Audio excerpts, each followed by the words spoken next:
simplemente aportar un granito de arena, algo muy sencillo. Me interesaba hablar un poquito de este tema de la estabilidad central y relacionar esto con el concepto de core, este concepto bastante vapuleado, ¿no? Bastante maltratado. Y bueno, a ver qué podemos sacar de todo esto. Empecemos por hablar un poquito de este musculito, el diafragma. Este músculo al que hasta hace no muchos años no se le daba gran importancia.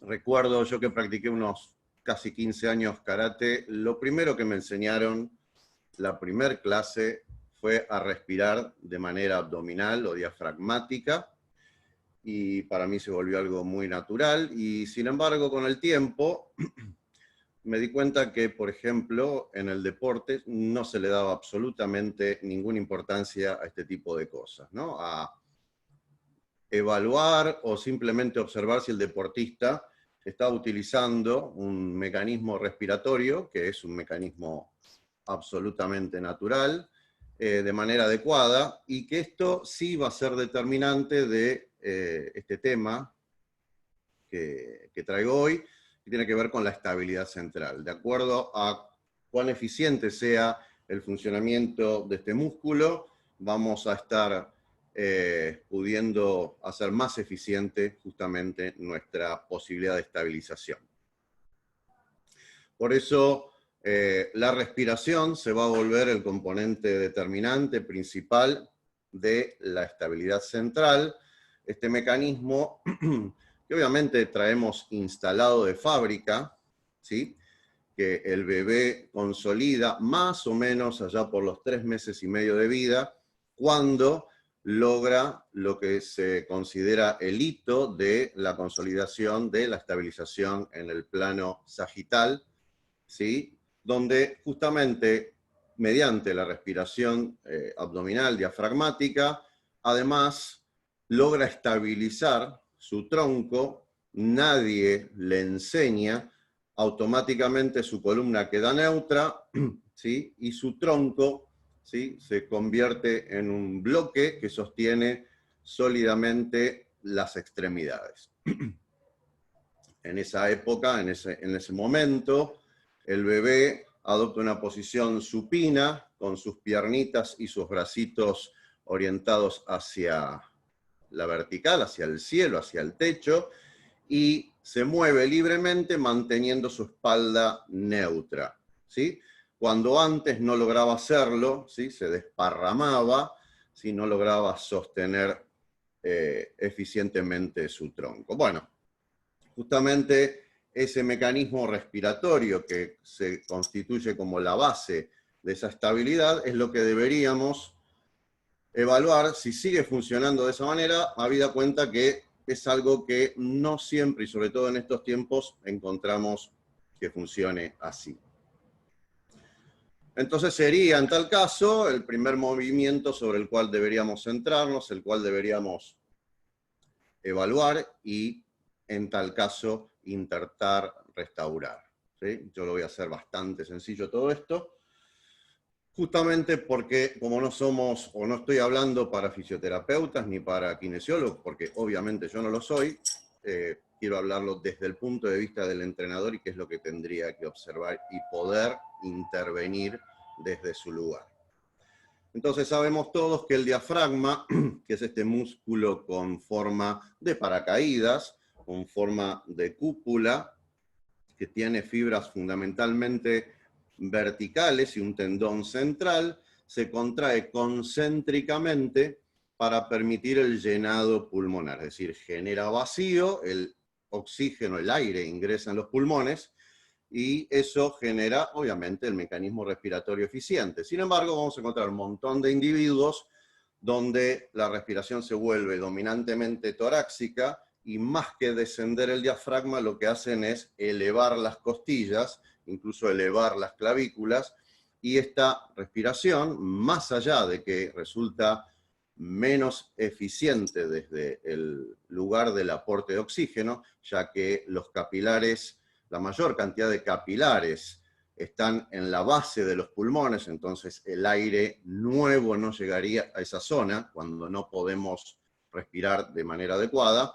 Además generaría una deficiente, estabilidad central. Y ya vamos a ver por qué. Acá tenemos la musculatura que está por debajo de la parrilla costal, por debajo del tórax, y la que constituye lo que se denomina el subsistema de estabilización intrínseca. Esa musculatura, ¿sí?, que está constituida por el diafragma como techo, los músculos del piso pélvico por debajo, el multifidus por detrás como un cierre y el transverso abdominal rodeando, formando esta especie de cilindro, ¿sí?, al que tantas veces se alude. Este mecanismo muscular, este subsistema, es el que nos va a permitir generar un sostén importante, un sostén adecuado de la columna vertebral, sobre todo a nivel lumbar y a nivel dorsal bajo. Tenemos que entender que nosotros somos un organismo biológico que está diseñado, entre comillas, para la supervivencia.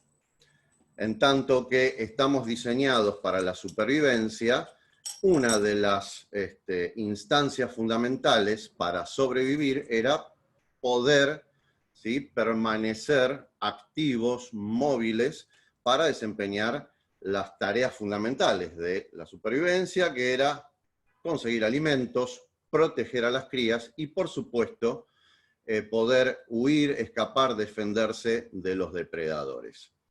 Si el individuo perdía su capacidad motora producto de una lesión medular, ¿sí?, quedaba absolutamente desprovisto de toda posibilidad de entrar en esas circunstancias de sobrevivir.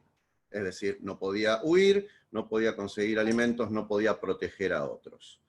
Por lo tanto, nosotros tenemos instalado este mecanismo que refuerza, ¿sí?, la posibilidad de defender a la médula espinal, a nivel lumbar sobre todo, de donde va a partir toda la inervación nerviosa de los miembros inferiores. Entonces, también es interesante verlo desde este punto de vista como mecanismo que nos permite, ¿sí?, una mejor eficiencia en la subsistencia.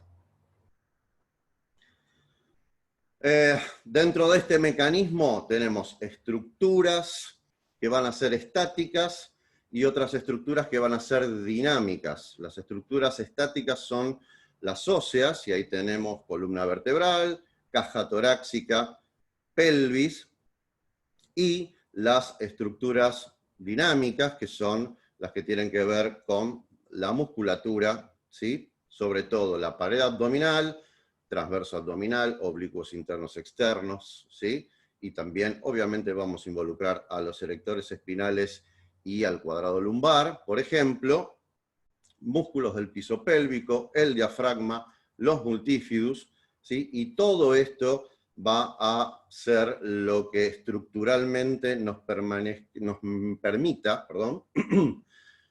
ser más estables, sabiendo que estabilidad alude a la posibilidad de evitar, ¿sí?, perder la posición que tenemos o permitir seguir desarrollando el movimiento que pretendemos realizar. Entonces, todo lo que perturbe, ya sea una posición estática o un movimiento, está comprometiendo la estabilidad, y esta estructura, ¿sí?, o este conjunto de estructuras, tanto estáticas como dinámicas, permite, ¿sí?, que todo ese proceso de estabilización sea mucho más eficiente. Además tenemos la conexión facial mediante la unión de la fascia toracolumbar, ¿sí?, que sabemos que envuelve y tiene una conexión con la pared abdominal. Entonces, cuando se va a producir el fenómeno que voy a describir en un ratito, ¿sí?, mediante el cual se genera el efecto de correlato de la estabilidad, esa fascia se activa notoriamente y nos permite aumentar, ¿sí?, la posibilidad de estabilización. Entonces teníamos las estructuras dinámicas ¿sí? Y estáticas, óseas y musculares, le sumamos la estructura facial y todo eso va a constituir un paquete muy importante que nos va a permitir esa gran estabilización, que va a ser más o menos de acuerdo a la demanda que exista, ¿sí? Para las actividades cotidianas, para las tareas más simples o para las tareas o actos motores más demandantes. Ahí tenemos lo que sería la visión de la ponerosis lumbar y lo que constituye ese diamante, ¿sí? Que es la visión posterior de la fascia, ¿sí? Que se va a unir y va a envolver y va a generar una mayor contención, una especie de faja que va a ayudar a la mayor contención, insisto, de esta región abdominal. Todo esto va a tener sentido si la respiración diafragmática se realiza adecuadamente, si desciende adecuadamente el diafragma. Si quitamos del juego al diafragma, todo este proceso, todas estas estructuras no van a tener el sentido adecuado. No se va a generar todo este proceso que es el que determina que después podamos llegar a realizar tareas motoras distales, es decir, con los miembros superiores e inferiores, con mayor eficiencia.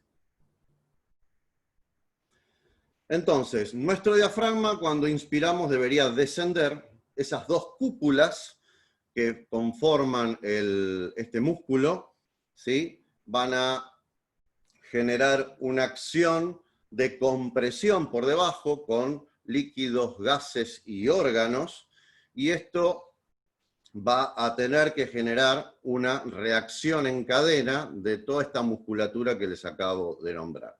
Si el mecanismo respiratorio es patológico y este descenso no ocurre eficientemente, todo lo que está por debajo va a dejar de funcionar de esa misma manera. Por lo tanto, lo primero que deberíamos restablecer es ese mecanismo, ese funcionamiento que tiene que ver con el descenso de este musculito con forma de paracaídas, que tiene una gran conexión con el resto de las estructuras corporales y que incluso va a tener relación hasta con las reacciones emocionales, ¿sí? El diafragma va a tender a reaccionar ante distintas situaciones. Por ejemplo, es muy común que el diafragma se contraiga y se quede estable y no descienda adecuadamente ante las situaciones de angustia. Por eso, una de las recomendaciones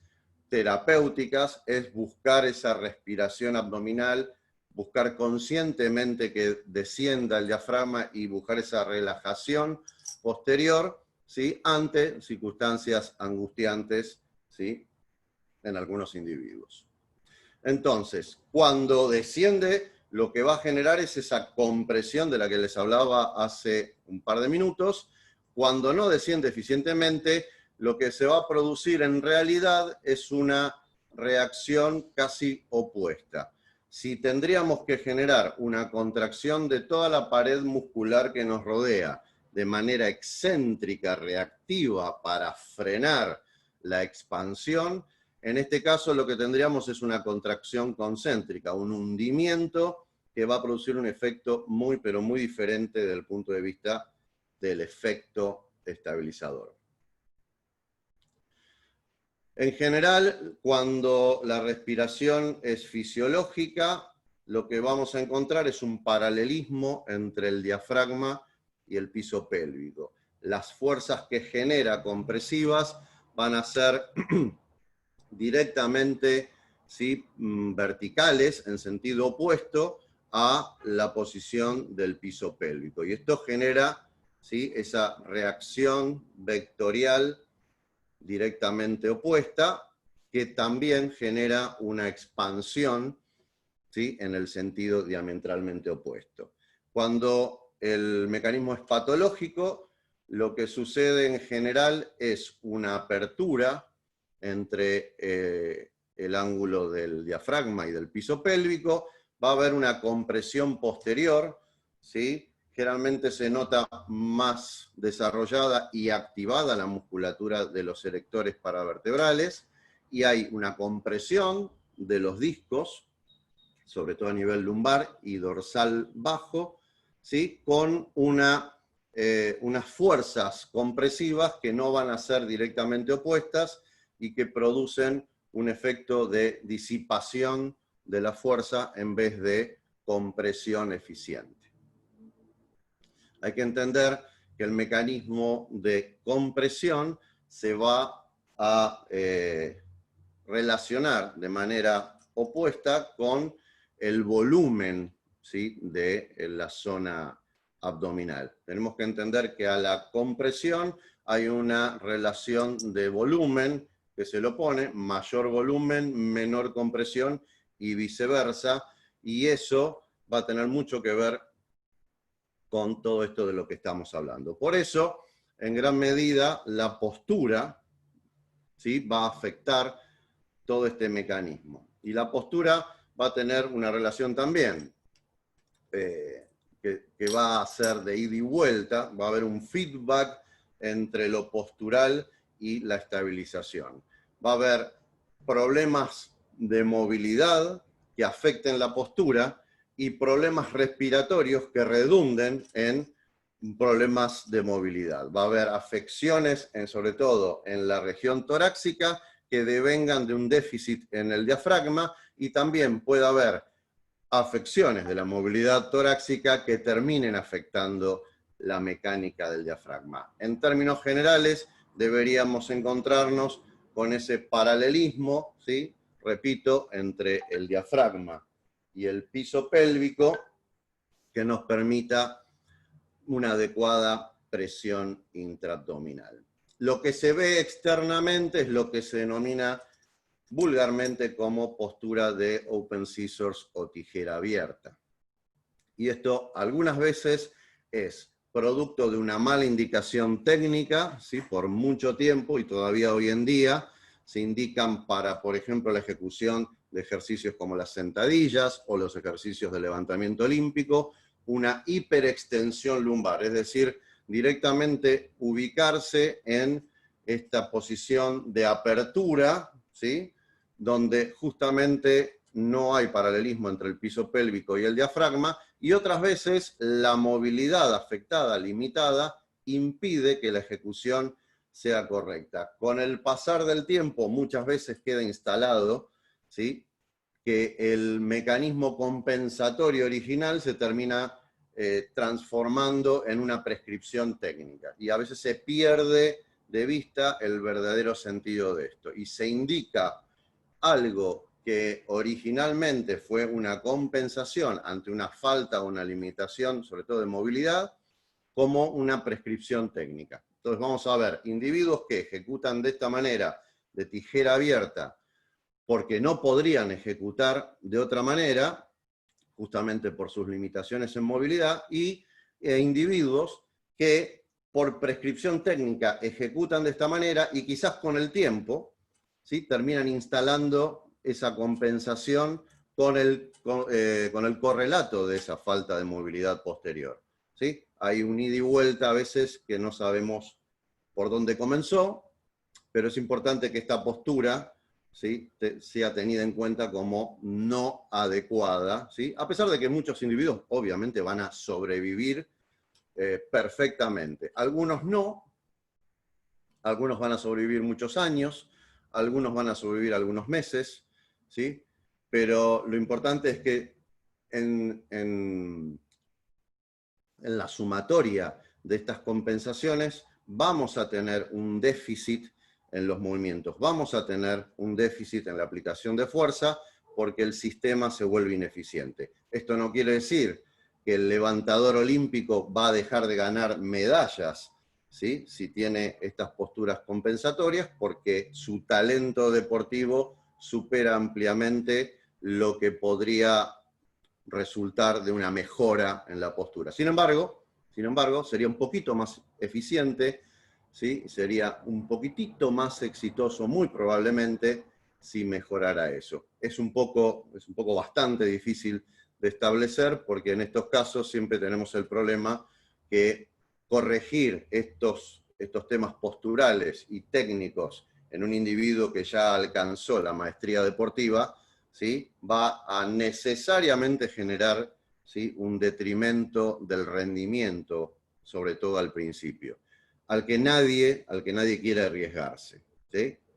Es difícil que se llegue a estas correcciones, salvo que el individuo entre en esa zona de lesión y de dolor, ¿sí?, que termine compitiendo contra su posibilidad de seguir con el deporte.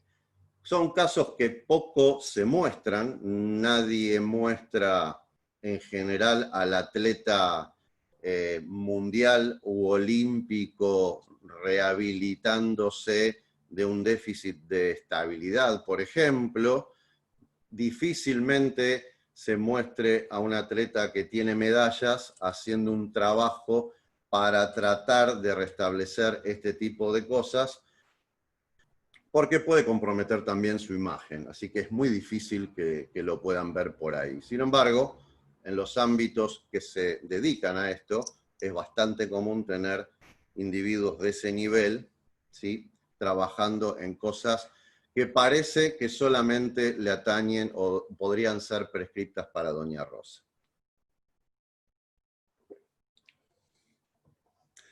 Entonces, en general, el diafragma, con sus dos cúpulas, va a generar un desplazamiento del centro de masas hacia la derecha.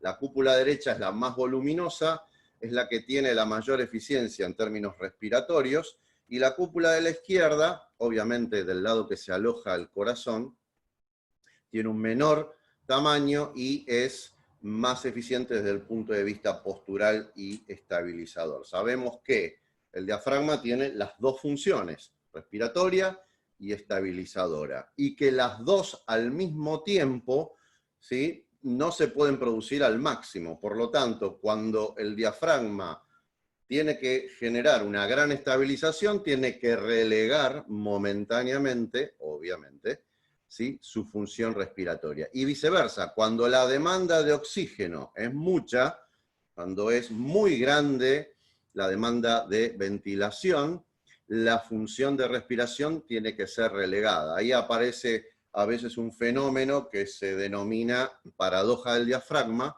que es donde el individuo, ante la extenuación, busca el apoyo para estabilizarse, ¿sí?, reemplazando esa estabilización y permitiendo que la respiración sea lo más amplia posible. Algunos denominan a ese fenómeno donde el individuo se apoya con las manos sobre los muslos, o se arrodilla y se apoya en el piso, o se desploma ante una gran demanda, ¿sí?, cuando queda extenuado, fundamentalmente, tiene relación, ¿sí?, con el tema respiratorio y estabilizador. Reemplaza la estabilización con ese apoyo, desplomándose o apoyando sobre las manos, permite que el pectoral incluso ayude, colabora con la expansión del tórax para que todo, ¿sí?, para que todo vaya a una mayor ventilación.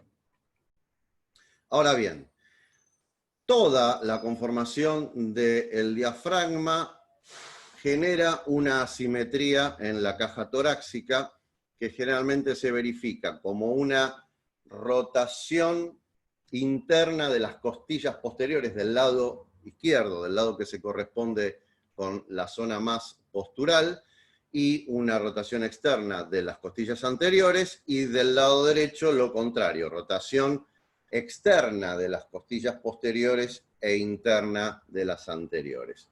Hay mayor peso, hay mayor masa de ese lado, se desplaza entonces el centro de masa ligeramente hacia la derecha, y la pelvis del lado izquierdo adquiere una ligera mayor anteversión, ligera, ¿sí?, casi imperceptible.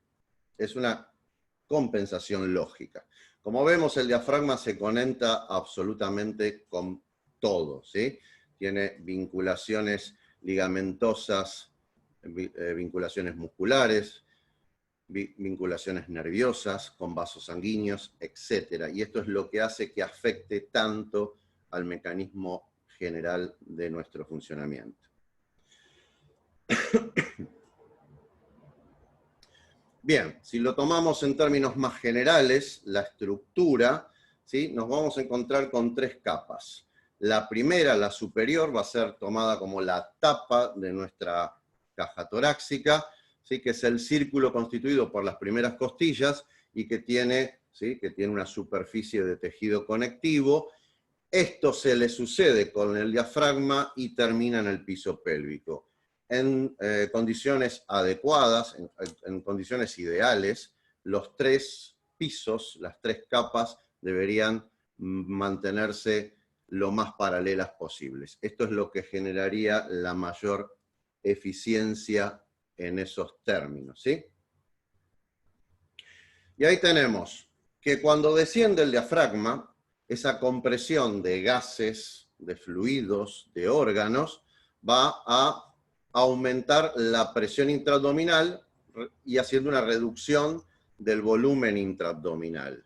Si no hubiese una reacción muscular, ¿sí? De ese subsistema intrínseco, el volumen tendría a mantenerse. Entonces desciende el diafragma y la expansión haría que el volumen se mantuviese constante. Lo que genera que haya mayor presión es obviamente que el volumen se reduzca, y esto se genera por esta reacción que es absolutamente involuntaria, ¿sí? Aunque se puede volver más consciente, pero es una reacción subconsciente que debería realizarse naturalmente ante toda demanda de estabilización. Por supuesto, cuando la demanda de estabilización es muy pequeña, si yo voy a recoger un papel del suelo, ¿sí? El aumento de la presión va a ser poca, el volumen no se va a reducir tanto, ¿sí? Pero si yo tengo que levantar un peso importante, ese mecanismo tendría que incrementar todas sus posibilidades, entonces sí habría una gran contracción muscular para mantener reducido el volumen y la presión bien alta, ¿sí? Esto es lo que a su vez justifica el uso de los famosos cinturones, ¿sí? Tan usados en los entrenamientos de fuerza, tan usados en los deportes de fuerza, que cuando son bien aplicados a lo que van es a reforzar, ¿sí? Ese efecto. Lo que hacen es de una pared externa y artificial que refuerza, ¿sí? El evitar esa expansión para que aumente aún más la presión intraabdominal cuando la demanda de estabilización, porque la carga es muy alta, también debe ser muy alta. Entonces, presión intraabdominal que va a estar en sentido contrario al volumen intraabdominal, ¿sí? Y obviamente, si no existe la contención muscular, esa presión intraabdominal nunca va a llegar a ser tan elevada como por ahí necesitaríamos en esas circunstancias. A partir de ahí nace el concepto del bracing, el famoso bracing, el abrazo, que es agregarle a este mecanismo intrínseco, ¿sí? Lo que se denomina la contracción extrínseca o de músculos extrínsecos que van a coayudar a que todo esto se potencie. La contracción de estos músculos a su vez evita que la caja torácica se eleve, la mantiene abajo, cerrada, para que el sistema sea más eficiente y que no se rompa ese paralelismo entre diafragma y piso pélvico. Si ese paralelismo se rompe, todo lo que pase por debajo, esa compresión nunca va a ser la suficiente, no va a haber esa reducción de vacío del volumen, por producto del vacío superior, del volumen abdominal, ¿sí? Ya que va a haber una expansión. Y lo que se verifica en general es un aumento de la activación de la musculatura extrínseca, sobre todo posterior, ¿sí? Y generalmente se cae en esa postura de anteversión pélvica exagerada, con compresión posterior y una gran activación, como decía, de la musculatura extensora del raquis. En general, y sacando de lado a los atletas, que también pueden incurrir en esto, se van a encontrar muchas veces con individuos que son habitualmente sintomáticos de la zona lumbar, con músculos paravertebrales extensores del raquis más desarrollados, ¿sí? Esto tiene que ver con esa posición y con también un déficit en la movilidad y activación de la musculatura de la cadera, que generalmente está muy correlacionado. Entonces, cuando hacemos bracing, los oblicuos externos e internos, al contraerse, ¿sí?, generan tensión de adentro hacia afuera, de afuera hacia adentro, reduciendo la posibilidad de expansión torácica, nos cierra las costillas, nos mantiene la caja torácica abajo, y a su vez el recto abdominal genera esa tensión en sentido axial, de arriba a abajo, de abajo a arriba, de cráneo a caudal y de caudal a cráneo, ¿sí?, para evitar justamente la tendencia a compensar en el sentido contrario. Todo esto aumenta muchísimo la capacidad de estabilización. Cuanto más presión intraabdominal, más contención de la columna, en la zona sobre todo lumbar, y eso genera un feedback con el sistema nervioso que va a permitir que todo lo que genere o lo que pretenda generar a nivel distal sea más eficiente, ¿sí? Esto, en general, lo que se verifica es que hay más movilidad, sobre todo en las articulaciones proximales, ¿sí?, caderas y hombros, y hay mayor actividad muscular, hay más activación. Es prácticamente automático que cuando uno al individuo le hace voluntariamente generar este mecanismo de descenso del diafragma, activación central, o sea, compresión, ¿sí?, aumenta la activación de los músculos distales. Bueno, acá tenemos simplemente lo que sucede en un caso y en el otro cuando usamos el mecanismo del bracing, el ya tan conocido bracing, en contra del hollow, ¿sí? En los años 80 los australianos habían encontrado como causa de la sintomatología lumbar en general una inhibición o falta de activación del músculo transverso abdominal.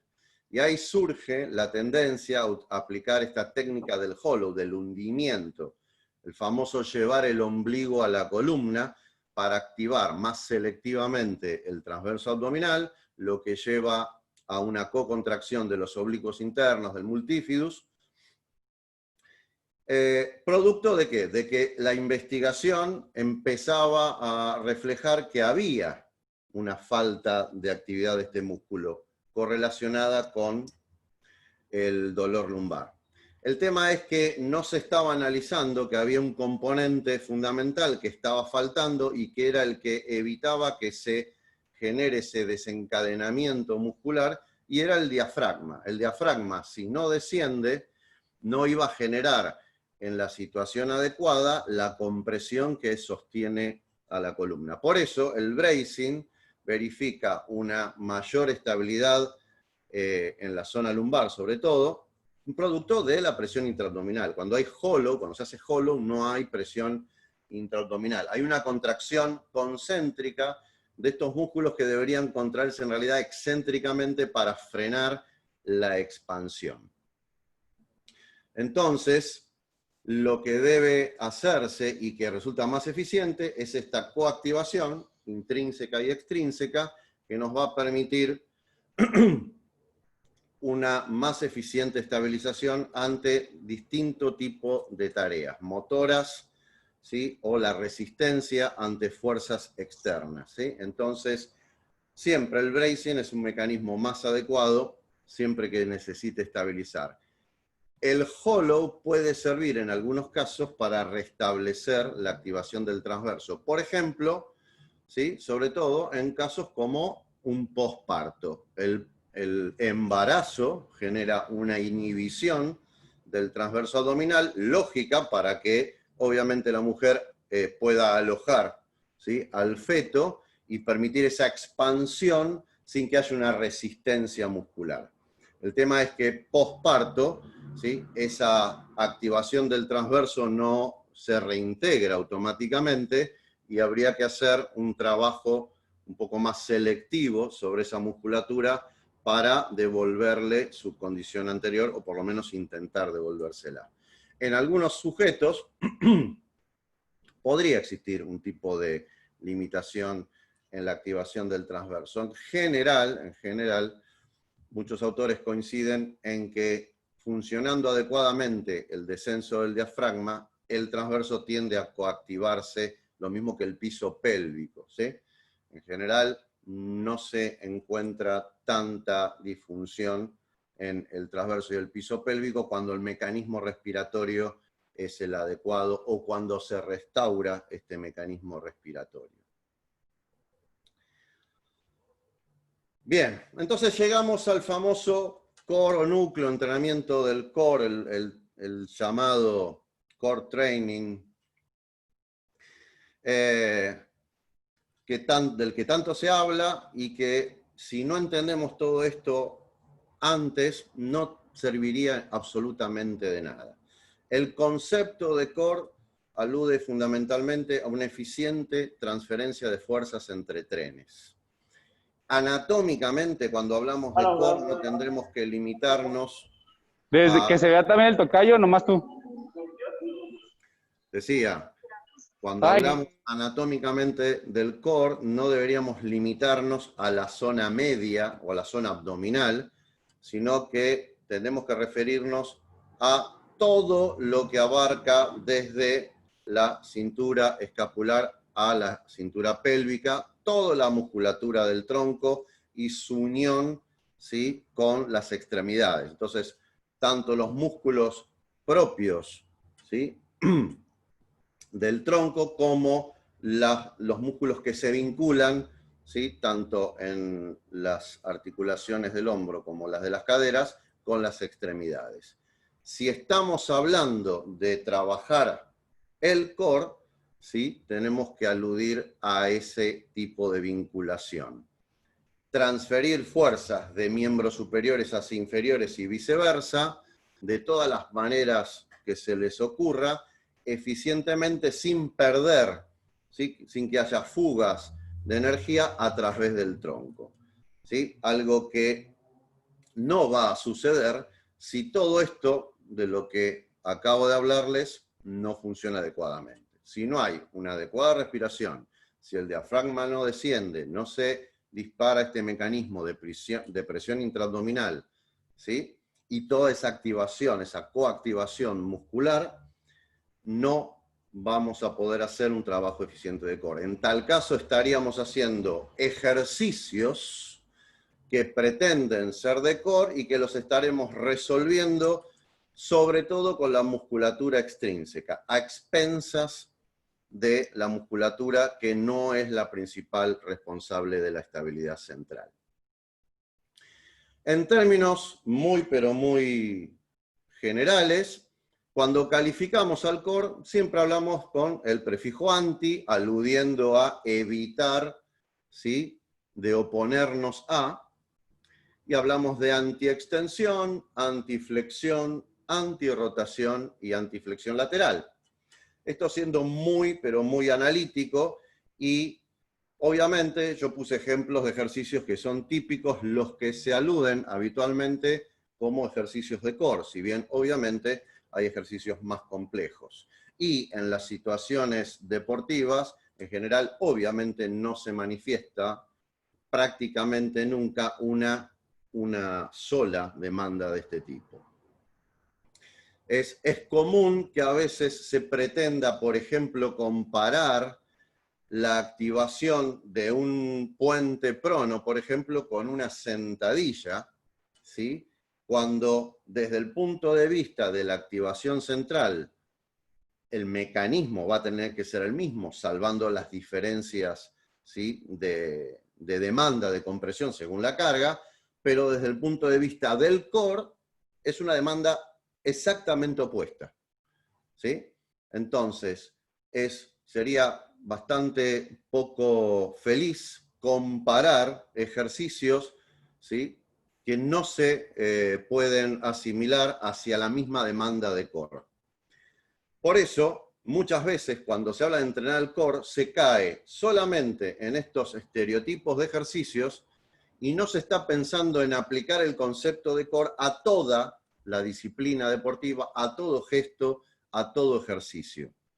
Cuando este tipo de ejercicios analíticos podrían tener alguna utilidad, ¿sí?, de hecho la tienen, en una instancia quizás más inicial, pero de nada sirve que el individuo ejecute este tipo de ejercicios y tenga toda la capacidad del mundo para resolverlos, si ese concepto no lo traslada después cuando está en la cancha, cuando practica su disciplina, cuando lanza, cuando golpea, cuando levanta peso, etcétera, etcétera, etcétera. Entonces, entender que la clasificación, ¿sí?, alude a una demanda, ¿sí?, externa, de fuerzas externas, o de las propias fuerzas generadas por el individuo cuando realiza el gesto, a la que el core debería evitar colapsar.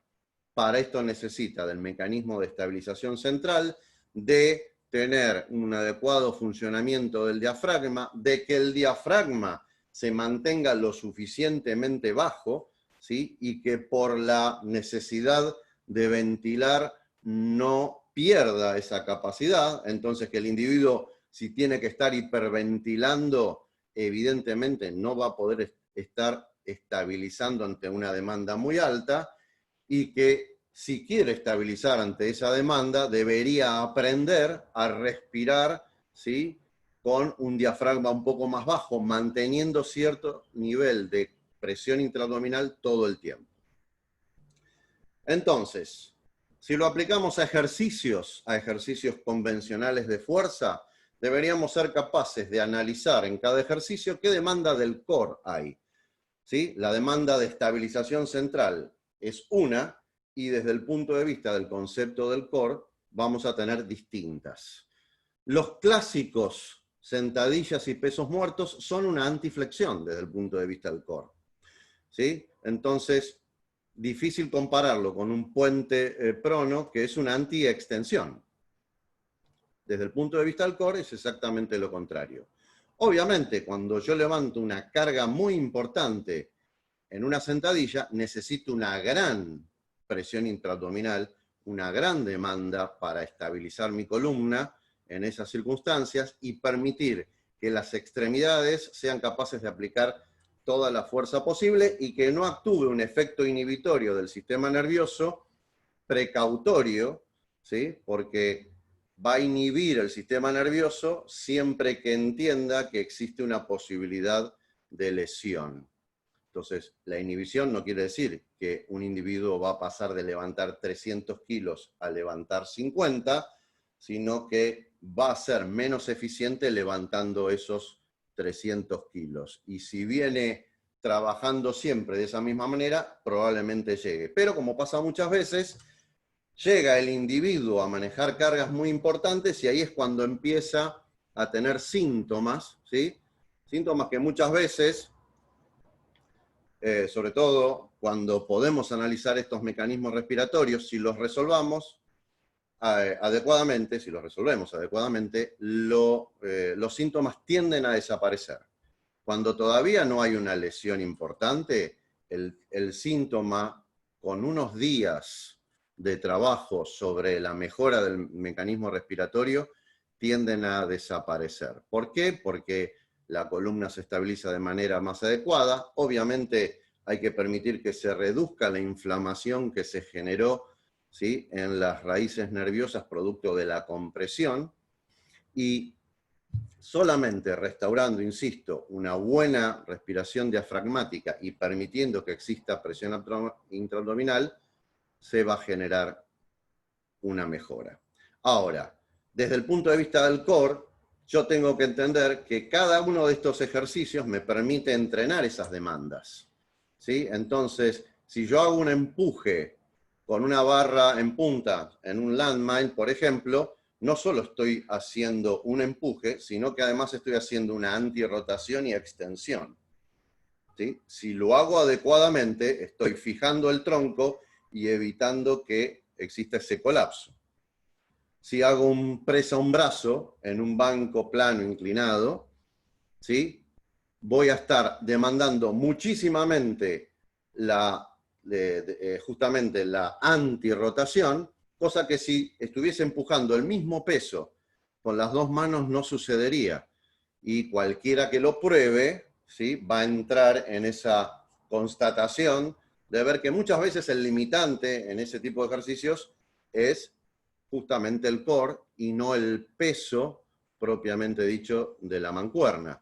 Cuando las dos están equilibradas, los dos brazos tienen el mismo peso, no existe demanda de antirrotación y puedo empujar más eficientemente. Lo mismo cuando hago una tracción a un brazo. La típica son esas compensaciones usando el tronco, balanceándose, que no solo le agrega inercia al peso, permitiendo que se pueda mover más fácil en ese caso, pero justamente evita, ¿sí?, estar transmitiendo la fuerza desde un anclaje sólido. Acuérdense que yo para poder generar un mayor anclaje muscular tengo que estar firme y la columna es el eje de anclaje de la mayoría de la musculatura. Si yo no puedo mantener la columna firme, justamente el efecto que se va a producir es un colapso desde el punto que tengo de apoyo y lo que me va a impedir es aplicar más fuerza en el punto distal. Esto puede suceder tanto en este tipo de ejercicios como en un gesto, ¿sí? Si yo para hacer un golpe, para generar, por ejemplo, un remate en el tenis, necesito compensar porque me falta movilidad en el hombro, abriendo las costillas para alcanzar el rango de movimiento necesario, ya no solo perdí, ¿sí?, esa alineación entre diafragma y piso pélvico, sino que además alejé la inserción, por ejemplo, del pectoral y va a perder tracción. Justamente lo tuve que alejar para que me permita hacer el gesto, alcanzar el rango necesario para ejecutar correctamente. Y así podemos pasar entonces, y ya estoy terminando, no se preocupen, a gestos deportivos. Entonces, en los golpes, por ejemplo, vamos a tener distintas demandas del core. En un jab o en un directo, la demanda va a ser más de antiextensión y antirrotación. En el momento del impacto, yo tengo que estar muy firme, muy sólido, para evitar que al aplicar la fuerza sobre el oponente, me colapse. Y no es solo generar ese mecanismo de rotación, ¿sí?, junto con el empuje del brazo para aplicar más fuerza desde el piso, sino justamente en el momento de impactar, evitar, ¿sí?, el colapso de fuerzas a través del tronco. Si no, la eficiencia del golpe que estoy aplicando desde el apoyo en el piso no sería la suficiente. Tengo que transferir la fuerza desde el piso hacia el puño en el momento del impacto. Ahora, si el golpe no es un directo y es un uppercut, entonces el golpe es ascendente, justamente la demanda del core va a ser ligeramente diferente. En principio, voy a pegar de abajo hacia arriba y la tendencia del core va a ser hacia una flexión. O sea que estoy haciendo una antiflexión, pero además, por el ángulo en el que impacto, va a haber una antiflexión lateral. Entonces, por ejemplo, dos golpes muy utilizados, ¿sí?, en el boxeo, incluso en las artes marciales mixtas y demás, ¿sí?, tienen demandas del core bastante diferentes. En los gestos deportivos en general siempre va a haber demandas y siempre habría que analizar y saber entender qué es lo que está pasando desde el punto de vista del core en esos gestos. Y pretender que el ejecutante, ¿sí?, sea capaz de hacerlo de manera más eficiente y no solamente prescribir ejercicios de core de estos que tanto conocemos, más o menos analíticos, más o menos complejos, sino todo ese trabajo que debería ser de estabilidad central junto con la activación de la musculatura distal que produce, ¿sí?, el freno, evitar el movimiento finalmente que queremos evitar, ¿sí?, todo eso trasladado hacia el gesto, ¿sí?, sería lo que genera un eficiente trabajo de core, y no solamente, insisto, hacer planchitas, pal-off press, dead bugs y todos esos ejercicios que tanto conocemos, ¿sí?, solo por hacer. Son importantes en una instancia, son importantes hacerlos habitualmente, pero si no hacemos el continuum y ese traslado, ese traspaso hacia los gestos, no nos van a servir de mucho. No va a servir de mucho que el individuo sea un campeón en los ejercicios de core si después su cerebro se desconecta y a la hora de ejecutar no puede hacerlo. Bueno, creo que más o menos estamos. Hola, Ariel. Anita, me Anita, presento. No nos ¿cómo conocemos estás? en persona. Muy Toda bien, se muy fue bien. a dormir. Oba se fue a dormir. Había un par de preguntitas ahí, no son muchas, así que le vamos a robar unos minutos a Pablo, porque me parece que está bueno. A ver Está si las bueno robarle a encuentro. Pablo. Acá, Mariano pregunta. Uy, se me van estas. Ahí está. ¿Qué pasa en el caso de gimnasia? Acá. ¿Qué pasa en el caso de gimnasia? A ver, meten mensajes en el chat y se me van. ¿Dónde se aplica siempre Halloween? ¿Es conveniente el bracing? En realidad, desde el punto de vista de la estabilización, va a ser conveniente.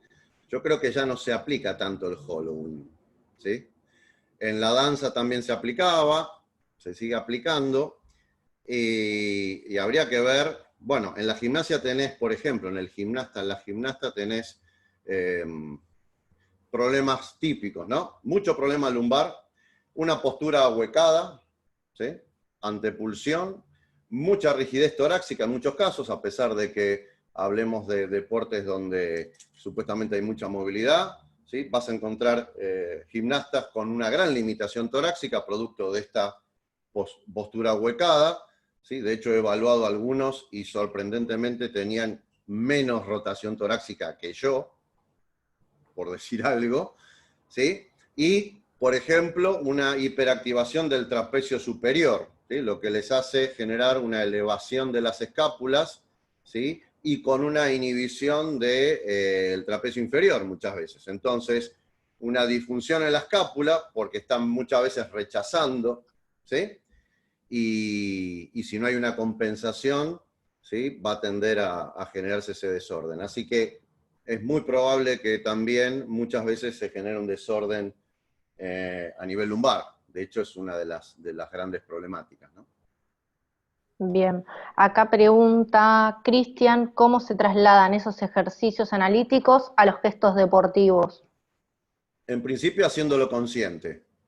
Es decir, el ejercicio analítico te sirve, obviamente, en una instancia primaria, para justamente entrenar la activación de la musculatura intrínseca en el contexto de estar evitando una tendencia a, ¿sí? Porque yo puedo estar parado y haciendo presión intraabdominal. De hecho, cuando hago bracing ante una sentadilla, ¿sí?, no estoy determinadamente frenando una tendencia, ¿sí? A medida que bajo, y sobre todo en la posición inferior, es cuando más tengo la tendencia a la flexión.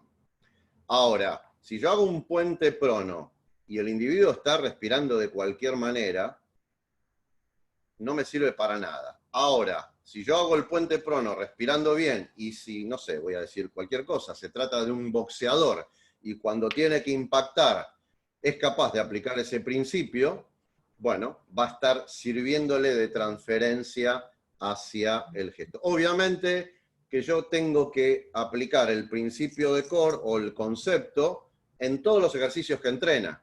Entonces pedirle que cuando empuja un brazo no colapse, que si rema un brazo que no colapse y que esté aplicando ese mecanismo todo el tiempo.